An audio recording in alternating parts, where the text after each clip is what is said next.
नमस्कार, मैं हूं राजीव रावत। जिस दौर में उत्तराखंड में चप्पे चप्पे में निवास 1950 की मांग हो रही है, एक बार फिर से उत्तराखंड के लोग सड़कों पर आ गए हों। उस दौर में न्याय के सबसे बड़े देवता गोलजू महाराज, जिन्हें लोग गोलू देवता भी कहते हैं, वो कुमाऊं के अपने मूल मंदिर से गढ़वाल की यात्रा पर हैं। हरिद्वार आएंगे, वहां स्नान करेंगे, उसके बाद उत्तरकाशी जाए, काशी से टिहरी होते हुए और फिर पौड़ी जनपद से होते हुए भगवान श्री बद्रीनाथ के धाम गोलू महाराज जाने वाले हैं। देश दुनिया के लोग कुमाऊं आते हैं अर्जी लगाने के लिए गोलू महाराज के पास, और इस बार स्वयं न्याय के देवता आ रहे हैं गढ़वाल, और गढ़वाल के विभिन्न स्थानों में विभिन्न मंदिरों होते पहुंचेंगे श्री बद्रीनाथ। हमारे साथ पूर्व कैबिनेट मंत्री, उत्तर प्रदेश और उत्तराखंड में विधायक रहे, उत्तराखंड सरकार में पहले कैबिनेट मंत्री रहे लाखीराम जोशी जी जुड़े हुए हैं। बहुत स्वागत है आपका। एक रात लाखीराम जोशी जी के स्थान पर भगवान श्री गोलू देवता, न्याय के देवता, रात्रि विश्राम भी करेंगे। उनकी डोली या उनका जो कार्यक्रम है, उनकी जो यात्रा है, वो आके वहां रुकेगी, उनके पशुआ वहां रुकेंगे। बहुत स्वागत है आपका जोशी जी।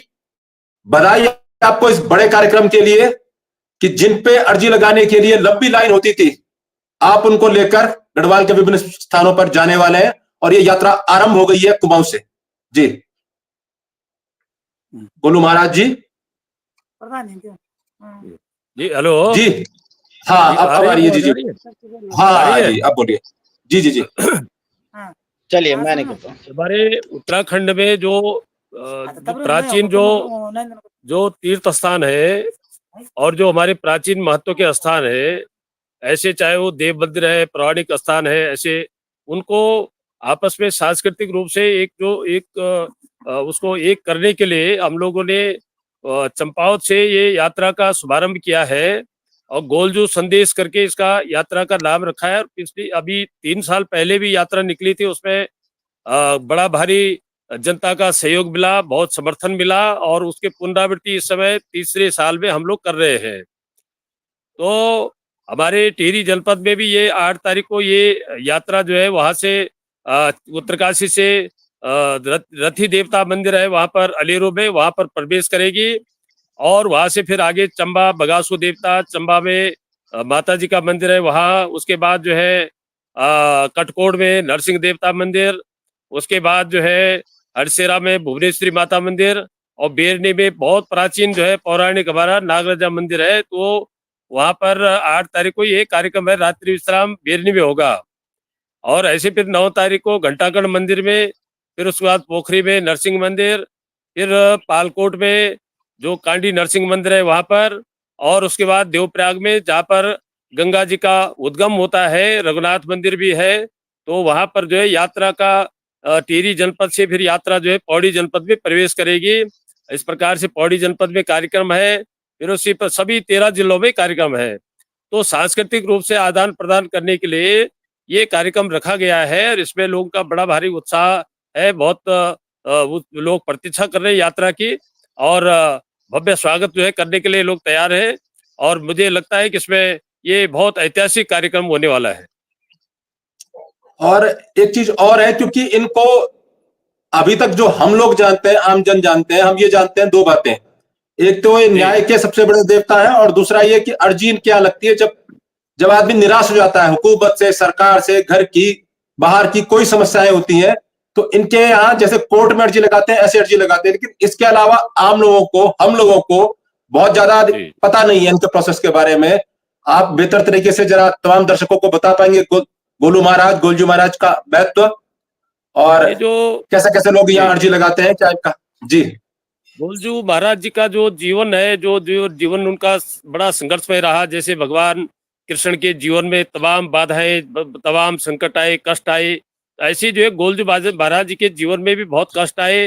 जब वो गर्भ में थे, उनके जो है वो राज परिवार में वो राजा की जो है 7 रानियां थी। तो 7 रानियों में जो है एक के बड़ी मुश्किल से वो एक के घर में, एक बड़ी रानी के घर में जो है इनका जैसे घर में इनका आना हुआ, तो ऐसे जो है सात छह और रानियां थी, उन्होंने उन्होंने सोचा कि भाई ये तो इसका तो बड़ा मान बढ़ जाएगा, इसका गर्भ रह गया है, तो उन्होंने पहले उसको गर्भ को खंडित करने के लिए उसको जहर दिया, कई प्रकार के उन्होंने ये षड्यंत्र किए। और जब ये बच्चा पैदा हो गया तो उसके बाद भी जो है इस बच्चे को जो है कभी उन्होंने वहां जंगल में झाड़ियों में फेंक दिया, कभी सांपों के बीच में फेंक दिया, और यहाँ तक कि इनको जो है एक बक्से में बंद करके, जो काली नदी बहती है वहां चंपावत के नीचे काली नदी, उस काली नदी में बक्से में बंद करके इनको इनको फेंक दिया था। आगे जाकर के एक जो ये जो नाविक होते थे, ये जो है जी जी इनको इनको ये मिले, वो बक्सा देखा उन्होंने, तो उन्होंने देखा तो भाई बक्सा ये तो इसमें कुछ ना कुछ होगा, बहुत भारी है। तो उन्होंने जैसे वो किराए लाए तो देखा हो, तो अब उनकी संतान नहीं थी, तो फिर उन्होंने देखा उसमें एक बालक है, तो बालक को उन्होंने फिर वो खुश हो गए दोनों पति पत्नी, तो उन्होंने जो है फिर बालक को फिर अपने घर लाए, उसको पाला पोसा। जैसे वो 5 साल के हुए, तो 5 साल को जैसे बच्चा खेलने के लिए कहता है, तो उन्होंने क्या किया, ये लकड़ी का घोड़ा बनाया, जी जी बार बार घोड़े की मांग करता था, घोड़ा दो, तो वो सीधा वहां लकड़ी घोड़े पर बैठ करके सीधा उड़ करके और वो अपने वहां घोड़ा खाल पहुंचे, जो भवाली के बाद नैनीताल के बाद घोड़ा खाल है। घोड़ा खाल बहुत सिद्ध स्थान है। ऐसे ही जो है फिर वो फिर चंपावत के राजा का दरबार लगा था, फिर वो वहां पहुंच गए उसी लकड़ी घोड़े से। तो जब वहां पहुंचे तो वहां फिर उन्होंने वहां राज दरबार में जब पहुंचे तो सब लोग आश्चर्यचकित हो गए। उन्होंने कहा एक छोटा सा बालक जो है लकड़ी के घोड़े को उड़ा करके यहाँ पहुंचा है, तो वो बड़े आश्चर्यचकित हुए। उन्होंने कहा ये कौन सी शक्ति आ गई है। तो फिर उन्होंने वहां अपना परिचय दिया, उन्होंने कहा पिताजी मैं आपका पुत्र हूँ, और इस प्रकार से मेरी जो सौतेली माताएं थी उन्होंने मुझे जो है वहाँ ईर्ष्यावश जो है उसको मुझे मारने का बहुत प्रयास किया, और अंत में उन्होंने मुझे जो एक बक्से में बंद करके और काली नदी में बहा दिया था। वहां पर इस प्रकार से वहां पर जो नाविक थे उनके यहाँ जो है फिर उन्होंने उन्होंने मुझे पाला पोसा और मैं बड़ा हूँ, और मैं जो है इस प्रकार से जो है तो फिर उन्होंने पूरा वृत्तांत बताया। वृत्तांत बताने के बाद जो फिर राजा ने उनको फिर सजा दी, वो जो 6 रानियां थी जो उनको सजा दे दी।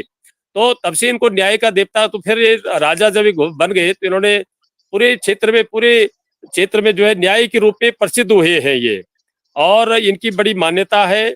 और मान्यता के कारण जो है उनके जो 2-3 स्थान है, एक मूल स्थान तो चंपावत है, उसके बाद घोड़ा खाल है, और अल्मोड़ा में चितई है। तो किसी की भी जो है मनोकामना होती है, पूरी होती है, तो वो जो है सीधा वहां जो है घंटा चढ़ाते हैं, और भी पूजा वगैरह करते हैं। लेकिन वहां पर जो जो लोग वहां पहुंचते हैं वो चिट्ठी जरूर वहां छोड़ देते हैं कि भाई हमारी देवता जी हमारी ये प्रार्थना है, ये हमारी मनोकामना है, इसको पूरा कर दीजिए। तो निश्चित जो है वो फिर उनकी मनोकामना पूरी होती है, तो फिर वह घंटे चढ़ाते हो, और भी जो है फिर जो भी उनकी श्रद्धा है वो जो है उसके उसके अपने देवता के निमित्त जो है उसको अर्पित करते हैं। तो इस प्रकार आप देखेंगे चितई मंदिर में लगभग करोड़ों की संख्या में घंटे हैं और चिट्ठियां वहां लटकी हुई है। तो ऐसी कोई चिट्ठी नहीं जिस पर जो है किसी की समस्या वहां लिखी और उसका समाधान ना हुआ हो, ऐसा कोई प्रसंग जो है वहां पर सामने नहीं आता है। जो भी उनकी मनोकामना होती है वो वहां पर, ऐसी घोड़ा खाल में ऐसे भी जो है वहां भी जो है लोगों की जो है चिट्ठियां करोड़ों की संख्या में वहां पर चिट्ठियां जो है अभी भी वहां पर टंगी रहती है, और करोड़ों की संख्या में वहां घंटे भी टंगे हुए हैं, और बहुत बड़ा दिव्य भव्य दरबार है उनका। और वो न्याय के देवता के रूप में उनको आज भी उनकी पूरी पहचान है। और हमने सांस्कृतिक रूप से, चूंकि उत्तराखंड बनने के बाद गढ़वाल मंडल के हमारे जो ईस्ट है, वो जो अधिष्ठात्र देव है वो नागराजा देवता जी है।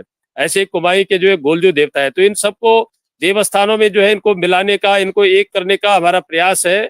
और उससे जो है लोग जो है, चूंकि बहुत से लोग जो है अपनी संस्कृति से दूर होते जा रहे हैं, अपनी जो प्राचीन परंपराएं हैं उनसे दूर होते जा रहे हैं, तो उनको याद दिलाने के लिए, उनको संगठित करने के लिए, उनको अपने इस धरोहर से जोड़ने के लिए हम लोगों ने ये यात्रा का कार्यक्रम बनाया है। और इसके लिए हमारी जो है अपनी धरोहर संस्था हमने बनाई है।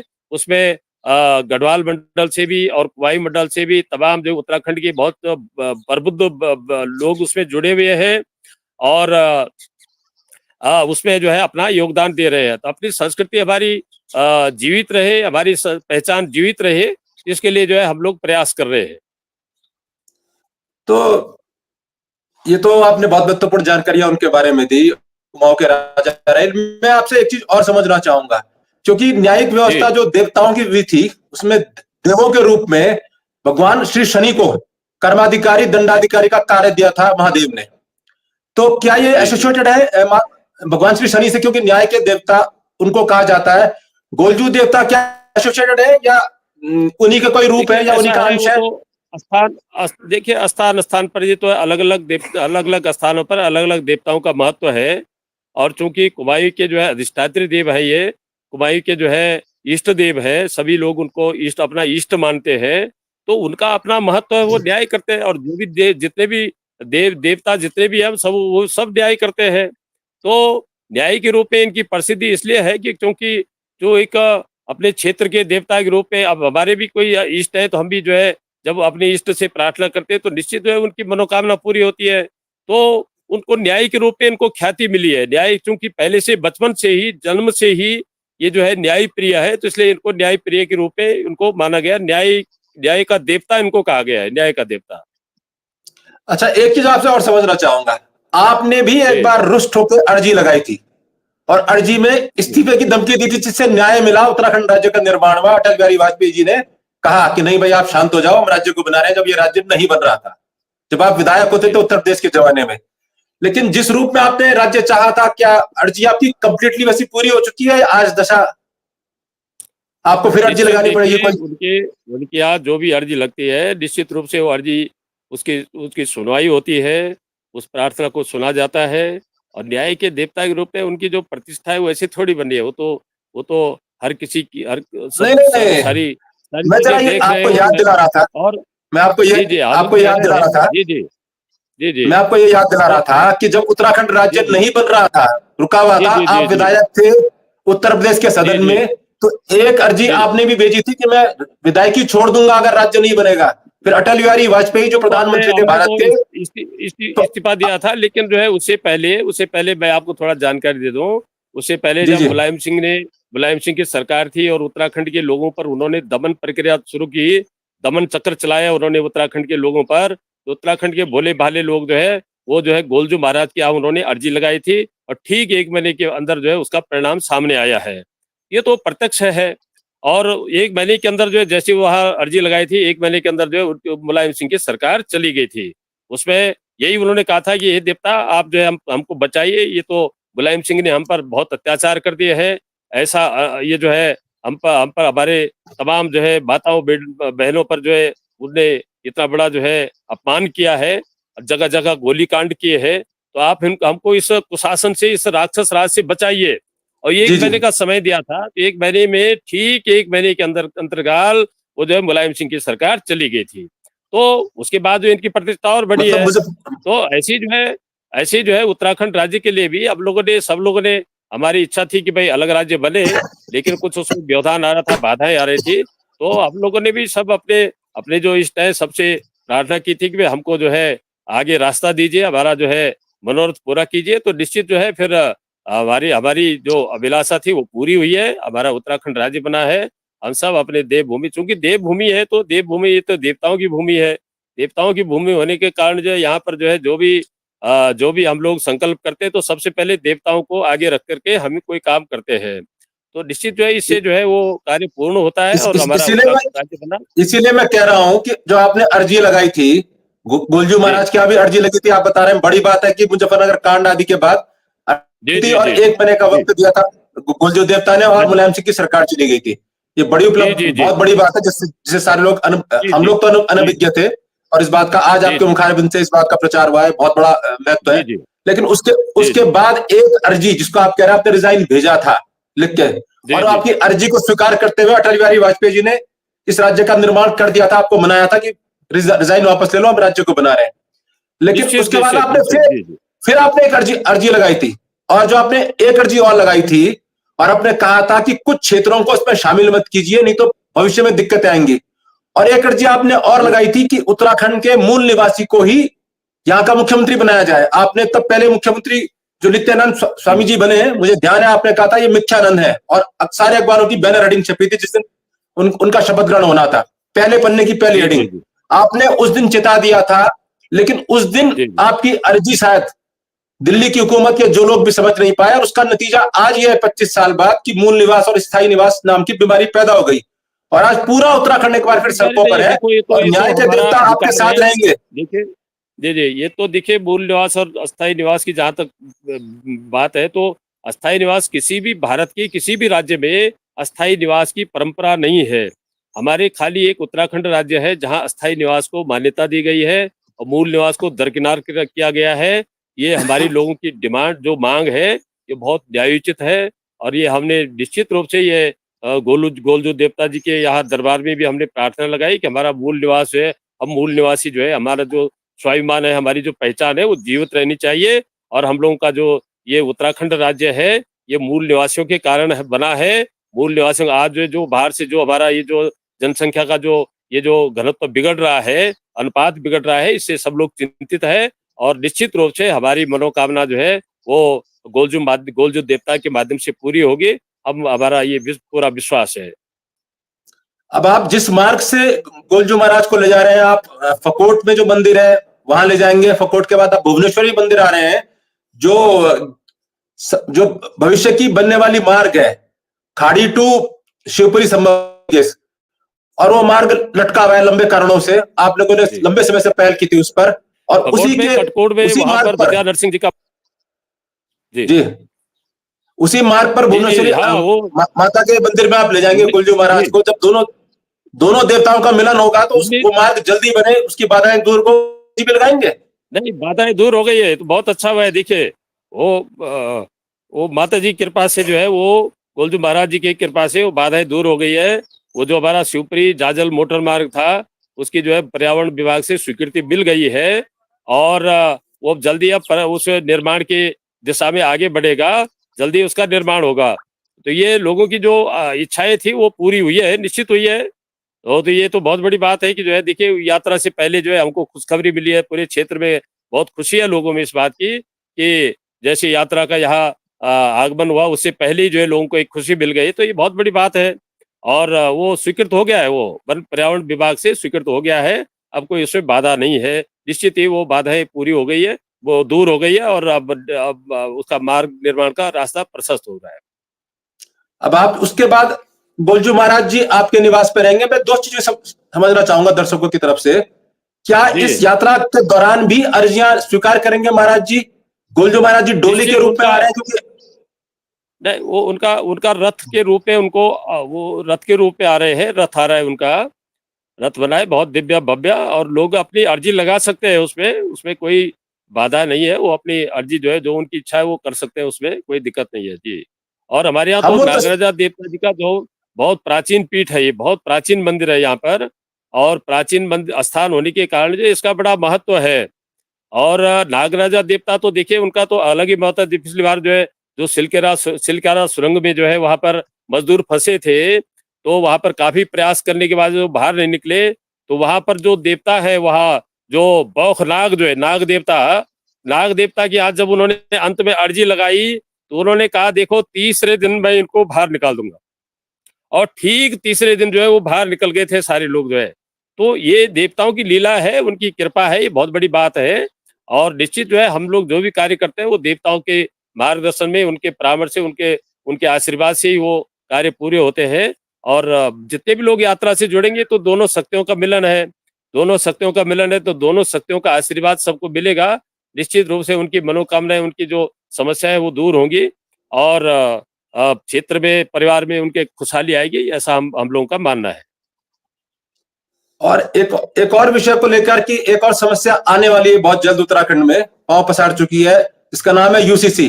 इस देवभूमि में उसमें क्लॉज है लिव इन रिलेशनशिप का, और लिव इन रिलेशनशिप में जो जैविक संतान होगी, चाहे वो कुछ भी हो, वो किस धर्म की हो, किस पंथ की, उसका नाम क्या हो, जैविक संतान हो जाएगी लिव इन रिलेशन में रहने के बाद। वो भूमि और चल अचल संपत्ति की एक अंश की मालिक होगी। मतलब उत्तराखंड का पूरी डेमोग्राफी समाप्त होने वाली है। 1 साल में निवासी की व्यवस्था उसमें की गई है, और मूल निवास से भी बड़ी समस्या वो है, स्थायी निवास से भी बड़ी समस्या, सख्त भू कानून से भी बड़ी समस्या वो है, चाहे 1950 भी हो जाए। तो अब सबसे बड़ी अर्जी का का इंतजार तो वहां है। और जब आपके पास गोलजू महाराज आ रहे हैं, आपके निवास पर रहेंगे, तो उत्तराखंड में ये मुसीबत आएगी कि टल जाएगी? जो बिल्कुल आने वाली 9 नवंबर को तो कह रहे हैं कि 9 नवंबर को लागू कर देंगे। समाधान है और देवभूमि है, यहाँ पर तो लिव इन वाला कोई ऐसा जो है, ऐसी हमारी संस्कृति नहीं है। हम तो इसके बहुत विरोधी है और हमारी संस्कृति इनकी अनुमति नहीं देती है। लिव इन का कोई तो मतलब ही नहीं बनता जो है। और इस प्रकार के जो है, जो सामाजिक वातावरण और दूषित करने की जो चेष्टा जो लोग करेंगे, तो उनके खिलाफ जो है सख्त कार्रवाई होनी चाहिए। तो इस दिशा में जो है देखो, सरकार भी प्रयास करेगी, काम करेगी, और हम लोग भी जो है सरकार तो व्यक्त करेंगे। जोशी जी, सरकार 2 काम कर रही है। एक तो उनका पंजीकरण कर रही है, पंजीकरण से उन्हें पूरी सुरक्षा देगी, प्लस यदि संतान हो जाती है तो उनको दहेज में नाना, जैविक नाना या जैविक दादा की संपत्ति की, चल अचल संपत्ति का अंश भी दे रही है। तो इनाम पे इनाम दे रही है देखिए, ये तो लिव इन वाला ये हमारी संस्कृति नहीं है, इसका तो बहुत विरोध होना चाहिए। तो जो है तो बहुत खतरनाक, इसीलिए मैं कह रहा हूं 9 तारीख को संभवतः ये काला कानून उत्तराखंड पर लागू हो सकता है, ऐसे संदेश आ रहे हैं। तो क्या आप गोलजू देवता के माध्यम से उत्तराखंड को बचाएंगे? ये देवभूमि रहेगी? मैं आपको बताना चाह रहा हूँ, देखिए यूसीसी में कई सारी उसमें अच्छाइयां भी है। उसमें जो लोग 4-4, 5-5 शादियां करते थे, उन पर बंदिश लगेगी। जो लोग जो है यहाँ जो है यहाँ करके जो है, जो सामाजिक वातावरण बात बिगाड़ रहे थे, उन पर बंदिश लगेगी और तमाम चीजें उसमें जो है। तो मैं तो समझता हूँ उसमें जो है, अब इसमें जो कुछ कमियां होगी उसको दूर किया जाएगा, दूर कराया जाएगा। लेकिन जो है उसमें यूसीसी तो यहाँ वो उत्तराखंड के हित में इसको लागू होना चाहिए, बहुत आवश्यक है, बहुत ही जरूरी लागू तो होना चाहिए। लेकिन जो लिव इन में रहने वाले हैं उनको इनाम और दहेज और सुरक्षा सब कुछ दिया जा रहा है। इस मुसीबत से बचाएंगे देवभूमि को आप? निश्चित रूप से। तो हमने बताया ना, लिव इन वाला हमारी संस्कृति नहीं है, ये तो देवभूमि है। देवभूमि में जो हमारे संस्कार हैं, जो परंपराएं हैं, उनको कड़ाई से जो है उनका पालन करवाया जाएगा, उनको कड़ाई से लागू करवाया जाएगा, और सरकार भी उसका अनुपालन करे, समाज भी करे, ऐसी व्यवस्था करवाई जाएगी।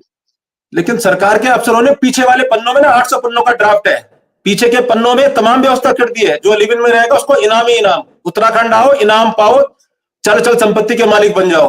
तो पूरे देश के ठगों की नजर है उत्तराखंड पे। जैसे कानून लागू होगा सब आ जाएंगे करोड़पति बनने के लिए।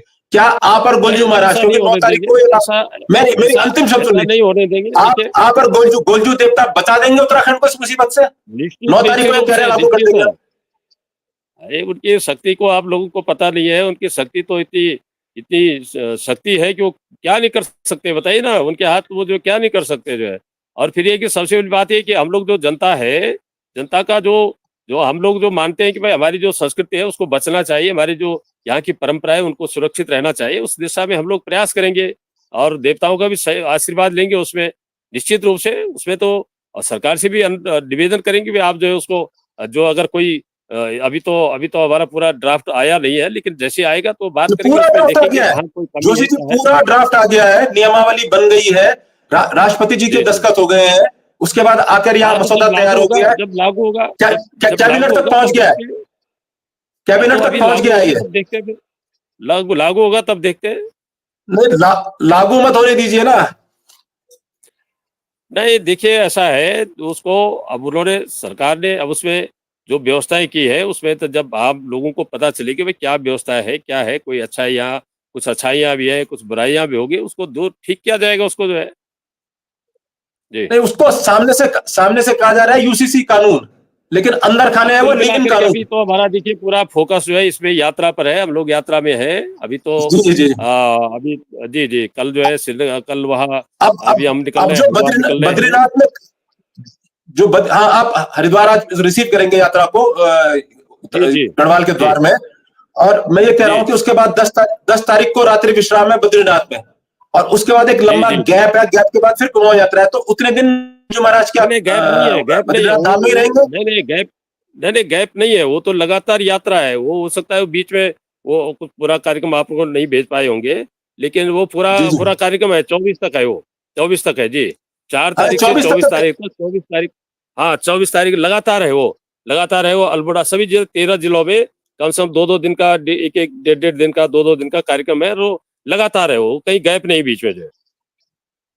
अब हरिद्वार से आप लोग जा रहे हैं और हरिद्वार से आप लगातार यात्रा के साथ रहेंगे या आप यहाँ अपने निवास में रिसीव करते हैं? हरिद्वार से आप जाएंगे, हमारे देखिए तो यहाँ पर जो हमारा बहुत पौराणिक स्थान है, नागराजा मंदिर है, वहां पर वो लोग आ रहे हैं। बाकी यहाँ हमारा घर भी है, तो यहाँ भी रहेंगे, तो कोई दिक्कत नहीं है उसमें। बाकी हम यात्रा में है, पूरी यात्रा में जी। अब आप जब यहाँ से जा रहे हैं, हरिद्वार से आप ले जाएंगे उत्तरकाशी? जी जी, एक देहरादून में भी कार्यक्रम है, फुलेत गांव में है, वहाँ मियाँवाला में कार्यक्रम है, फुलेत गांव में कार्यक्रम है। उसके बाद वहाँ थत्योड़ ब्लॉक में भवान में कार्यक्रम है। उसके बाद बड़ेती में कार्यक्रम है। उसके बाद जो है फिर उत्तरकाशी कार्यक्रम है। फिर कल जो है वहाँ कचोड़ देवता की वहाँ कार्यक्रम है, परसों जो है। तो और फिर 8 तारीख को फिर उसके बाद जो है बड़ेती में कार्यक्रम है, चिन्हैली सोड़ में कार्यक्रम है, फिर अलेरू रथी देवता में कार्यक्रम है, फिर बगासो देवता में कार्यक्रम है, फिर चंबा में दुर्गा माता मंदिर में कार्यक्रम है, फिर ये फकोट में कार्यक्रम है, फिर भुवनेश्वरी माता मंदिर का कार्यक्रम है 8 तारीख को, फिर यहाँ बेरनी में कार्यक्रम है, फिर ऐसे जो है आगे फिर गजा में कार्यक्रम है और घंडाल देवता मंदिर में। ऐसे जो है फिर आगे पोखरी में नरसिंह देवता का मंदिर है, वहाँ कार्यक्रम है, गांडी देवता का मंदिर है, वहाँ कार्यक्रम है, रघुनाथ मंदिर देवप्रयाग में वहाँ गंगा का संगम है, जो अलकनंदा और भागीरथी का संगम है, वहीं से गंगा बनती है। तो जो उद्गम स्थल है वहां पर कार्यक्रम है। और उसके बाद पौड़ी जिले में कार्यक्रम है, पौड़ी में कार्यक्रम है। फिर उसके बाद रात्रि विश्राम जो है श्रीनगर होगा। फिर दूसरे दिन धारी देवी कार्यक्रम है। फिर उसके बाद जो है सीधा बद्रीनाथ जी का कार्यक्रम है, जोशीमठ ज्योतिर्मठ का कार्यक्रम है, वहाँ नरसिंह देवता मंदिर। और उसके बाद बद्रीनाथ जी कार्यक्रम, बद्रीनाथ से वापस आने के बाद गोपीनाथ का कार्यक्रम है। फिर वहां से बागेश्वर होते हुए बागेश्वर, फिर उसके बाद अल्मोड़ा और पिथौरागढ़, फिर नैनीताल, फिर चंपावत, ये सब जनपद होते हुए अंत में जो है चंपावत में 24 तारीख को उस कार्य यात्रा का विसर्जन होगा। अच्छा, हम जो तस्वीरें देख रहे हैं, दिखा रहे हैं, उनमें तो एक में तो यात्रा चल रही है, रथ भी दिखाई दे रहा है। उसके अलावा बड़ी संख्या में लोग अलग अलग जगह स्वागत कर रहे हैं, उनके ढोल भी हैं, और ढोल के साथ साथ एक जगह स्नान हो रहा है, जहां कुछ लोग धोती पहनकर स्नान कर रहे हैं उस कुंड में, और वो उनमें कंपन भी हो रहा है। तो वो जो उनके पशुएं उन्हीं पर आते हैं, अवतरित होते हैं। वो और यदि लोग अगर लोग अपनी अर्जी लगाएं तो वो बोल भी देते हैं उसी समय उसका समाधान। हाँ, बोल भी देते हैं जी, हाँ, बोल भी देते हैं जी, हाँ। मतलब वो चुनिंदा लोग, लकी लोग हो सकते हैं जिनकी अर्जी की सुनवाई इस दौरान होगी। क्या है ना कि यात्रा से पहले वहां पर जो है जो उनका स्नान करवाया जाता है बकायदा, वो जो है वो कार्यक्रम हो रहा है वहाँ। तो उसमें जो है वो देवता अवतरित हुए हैं उन पर जो है। उसके बाद जो है वो पोशाक पहन करके फिर वो जो है फिर आगे जो है उनका कार्यक्रम है, उसमें देवता के साथ ही रहेंगे, वो उनके गण है। चलिए, आपने समय दिया जोशी जी, आप हरिद्वार जाए उनको रिसीव करने के लिए। हम लगातार आपसे बातचीत करते रहेंगे और किन किन स्थलों पर गोलजू महाराज जा रहे हैं उनकी बात कराते रहेंगे। लेकिन मुझे उम्मीद है कि आपको सबसे अधिक अर्जियां इस बार जब आप आएंगे, जब लोगों को सूचना मिलेगी, तो मूल निवास भू कानून और यूसीसी की ही मिलने वाली सबसे अधिक अर्जी। बाकी लोग अपनी निजी अर्जी भी लाएंगे, लेकिन इन अर्जियों की सुनवाई क्योंकि कहीं से कहीं नहीं हो रही। अब जोशी जी, आपके माध्यम से आप ही पे भरोसा है लोगों को। आप ही वो शेर थे जिन्होंने विधायकी से रिजाइन तक करने की हिम्मत करी, इस राज्य का निर्माण कराया, और विकृत स्थिति में राज्य है। अब एक बार फिर से जो है आपसे उम्मीद है, मुझे लगता है कि आप लोगों की सुनवाई भी, जब लोग अर्जी लगाने आएंगे तो उनकी सुनवाई करवाते जाएंगे, आपकी सिफारिश से उनकी सुनवाई हो पाएगी। निश्चित जो सब उसमें देवताओं की देवभूमि की कृपा से, देवता जो हमारे यहाँ देवस्थान है उनकी कृपा से, यहाँ तो 4 धाम है, यमुनोत्री, गंगोत्री, केदारनाथ, बद्रीनाथ, फिर ये के सेम नागराजा, अपने गोलू देवता है, तमाम स्थान है। और निश्चित जो है इनकी कृपा होगी, और जो भी मुसीबत आएगी उसका समाधान होगा, उसका निराकरण होगा। और आपका बहुत बहुत धन्यवाद राजीव जी, आपके चैनल ने इस कार्यक्रम को दिखाया और इसको राष्ट्रीय स्तर पर इसको प्रसारित किया। हम आपका बहुत बहुत आभार करते हैं, और आपके चैनल की प्रगति के लिए जो है गोलू देवता से प्रार्थना करते हैं, आपकी प्रगति के लिए आपको भी आशीर्वाद मिले। सब जितने भी लोग इस समय देख रहे हैं, सब गोलू देवता का आशीर्वाद मिले, गोलू महाराज की कृपा उन पर हो, ये हम गोलू देवता से प्रार्थना करते हैं। और हमारी शुभकामनाएं आपके साथ है। बहुत बहुत धन्यवाद। और आप इसी प्रकार से हम लोगों का ये यात्रा का जो है आप प्रसारण करते रहे, ये आपसे अपेक्षा है। धन्यवाद। नहीं, पूरा प्रसारण हम करते रहेंगे। आप हरिद्वार जाएंगे, बहुत शुक्रिया, आपने समय दिया जोशी जी। और आपके माध्यम से लोगों की अर्जियां भी आप तक पहुंचाते रहेंगे अपने कार्यक्रमों के माध्यम से, ताकि आप अर्जियां लगाते रहें। अगले कार्यक्रम में हम आपको कह रहे हैं कि लाइव आप अपनी अर्जियां जोशी जी को देना। जोशी जी आपकी अर्जियां गोलू महाराज को जहां जहां जो लोग उनके दर्शन नहीं कर पाएंगे, दूर दराज है, वो इस लाइव कार्यक्रम के माध्यम से भी अपनी अर्जी लगा पाएंगे। बहुत शुक्रिया जोशी जी, जी जी दीजिए इजाजत, नमस्कार। धन्यवाद बहुत।